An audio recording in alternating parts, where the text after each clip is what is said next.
Hello and welcome back to my channel. Don't forget to like and subscribe for more great content, and also hit that notification bell to get notified every time I upload new videos. Are you a fan of horror movies and the legendary Count Dracula?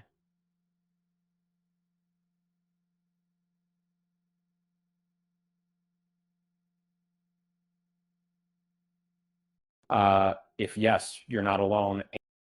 For years, I've been fascinated by Christopher Lee's iconic portrayal of Dracula in a series of Hammer horror films, which started with The Horror of Dracula in 1958.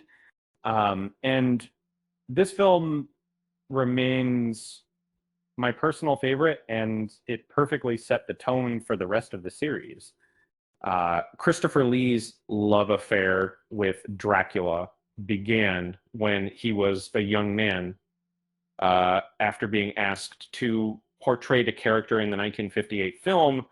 And this marked the beginning of a fruitful partnership between the actor and Hammer Films, which would yield a total of 9 Dracula films. However, not every film featuring Lee as the blood-sucking Count is equally impressive. Some are better than others. Well, a few fail to live up to the standards set by the original Horror of Dracula. In the 1950s and 1960s, Hammer Films brought Gothic horror back to the big screen with their take on the classic vampire tale. With Lee's portrayal, the Count Dracula in these films became an iconic character known for his blood-red eyes and terrifying laugh. However, the quality of Lee's Dracula appearances varied throughout the series due to differences in directors, storylines, and overall consistency. And let's start ranking the 9 Christopher Lee Dracula movies from worst to best.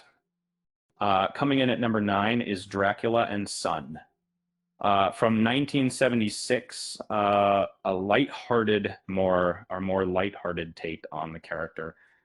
The film was marketed as a comedy with a friendly, kind of goofy Dracula getting into all sorts of humorous misadventures. Unfortunately, this one falls short when compared to the rest of the series. The movie does have a few amusing moments, mainly due to Lee's over-the-top portrayal, but it lacks the darkness and intrigue that made the earlier films so compelling.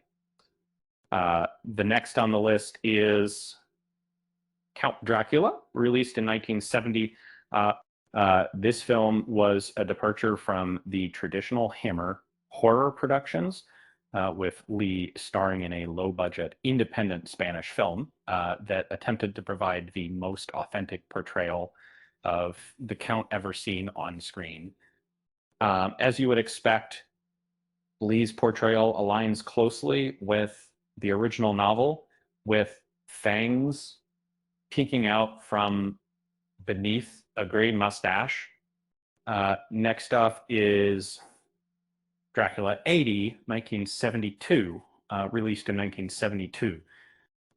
This film marked a turning point for the series, with the Count being transported to the modern era where he clashes with the descendants of his nemesis, Van Helsing.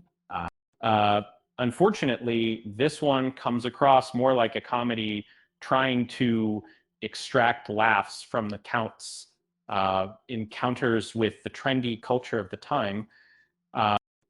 While it has some amusing moments, it falls flat as a horror film. At number 6, we have The Satanic Rites of Dracula, released in 1973.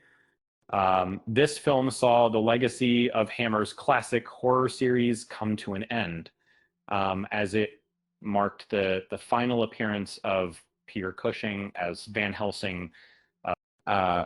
Combining Dracula with a satanic cult doesn't necessarily make for a compelling horror film.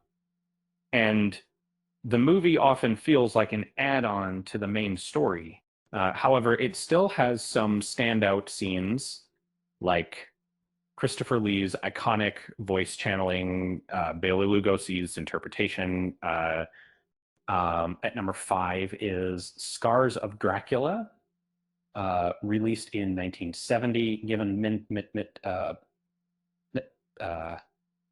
Uh, this film marked a significant shift in the series, uh, with a new direction and a new cast.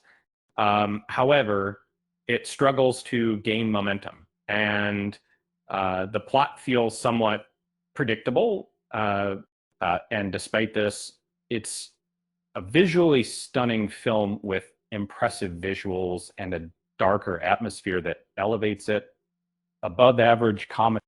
Number 4 on the list is Taste the Blood of Dracula, released in 1970. Taste the Blood of Dracula, that released in 1970. This film is an interesting take on the character with a complex structure that allows a different actor to play Dracula before being replaced by Lee.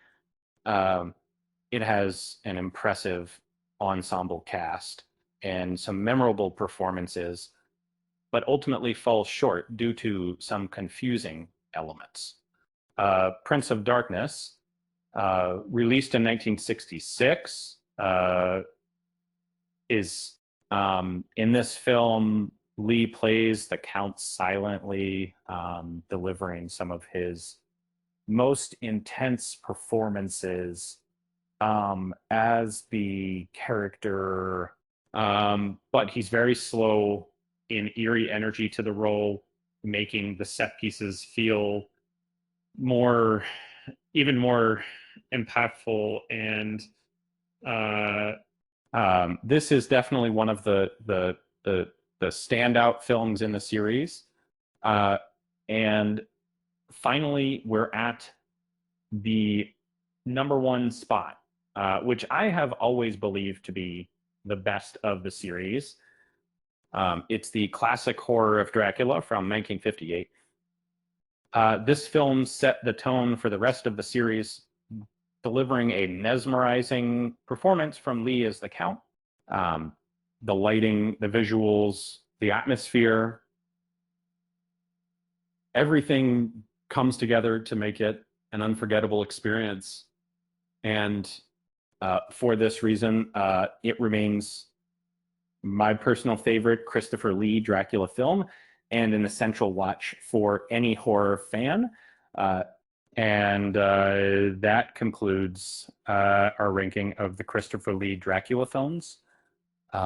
And remember, here at my channel, I'll always end on a light note. Why did Dracula never join a band? Because he wanted to suck out the melody.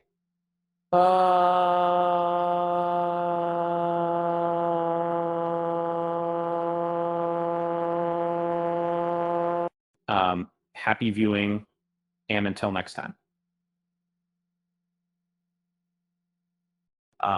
With that said, thanks for watching, and until next time.